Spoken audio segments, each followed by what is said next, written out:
What's going on, Facebook Live? Clarence Lee Jr. here, physician entrepreneur, and I help people with big dreams pursue their vision with persistence in order to have a more fulfilled life. And today I just want to share a couple of points on how to keep going when all you see is obstacles. So how do you keep going when all you see is obstacles? And how do you maintain the mindset that you're going to focus on opportunities? And so I want to frame this idea of obstacles by introducing this concept of have-tos. Okay, so ask yourself, how many have-tos do you have in your life? How many have-tos do you do? So what do I mean by that? How many things do you do in your life that you say you have to do? I have to do this. I have to do that. Maybe it's your job. Maybe you feel like you have to do whatever. Maybe you feel like you have to talk to this person this certain way. Maybe you feel like you have to call this person this certain way. When we use the language of have-tos, we are focused primarily in obstacles.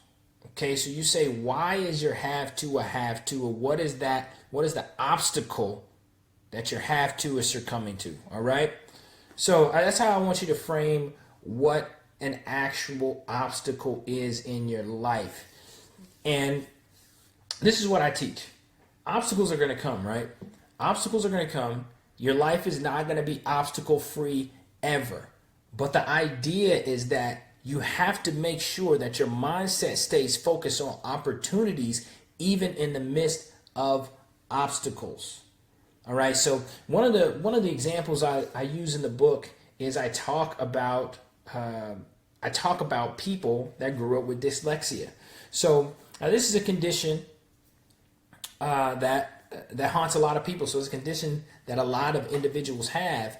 But what was surprising when I was doing the research on dyslexia is that a lot of entrepreneurs are dyslexic. And you read tons and tons of stories about them, about folks that are entrepreneurs that also have dealt with this dyslexia. And so in the book Persist, I talk about how if all you're doing is looking at the obstacles that you have in your life, that's what is consuming the majority of your time. That is going to distract you from your purpose. That is going to distract you from your vision because all you can do is look at the obstacles, right?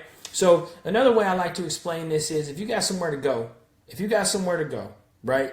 And you got your GPS locked in and you're doing this. How much focus do you actually put on the speed bump that you go over as you're trying to get out of the parking lot to get to where you're trying to go?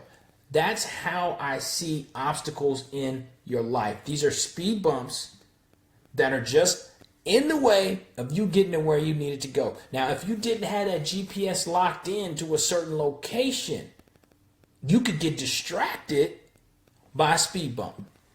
And so a lot of people get distracted by speed bumps in their lives because they don't recognize it for what it is. It is just a speed bump. This is something that is temporary. It's not going to be there your entire life. So this is something that is going to pass and you're going to get over. So how do you focus on opportunities all the time? So number one, when you got an obstacle that comes up in your life, first thing you need to ask yourself, what can I personally do to improve this situation? That's the first thing you need to ask. Don't ask what the other person can do. Don't ask how the situation can change. Don't ask about what externally could happen. Ask about what you personally can do to improve the situation, number one. Number two, ask yourself, if there's nothing I can do, if you've convinced yourself there's nothing you could do, right? Then ask yourself, am I speaking to myself in language of forevers? Now, what does language of forever mean? Language of forever means, do you tell yourself this is always going to be like that? Or this is always going to be there. I'm always going to have this. Then that's not true. That's absolutely not true. The way that you are envisioning it is affecting how the meaning or affecting how big it is to you. Right? So number 2, make sure that you don't tell yourself this is absolutely permanent in your life. Right? And the last thing is, in the long run, is this going to matter? In the long run, is this going to matter 20 years from now? If that obstacle is not going to matter 20 years from now, then you need to have that perspective today in order to keep pushing past it, because it's not going to matter in 20 years. This is one of the examples I use even in relationships. Say me and my wife get into it and we're arguing about something. I'm like, well, is this really going to matter in about 10 years? No, probably not. Okay, we should get over this. So I want you to look at obstacles that you are holding up in your life right now. Ask yourself, number 1, is there something I can do about to improve the situation? Number 2, am I saying that it is forever? Am I thinking of it as something that is forever? Right? And number 3, is this going to matter in 10 years?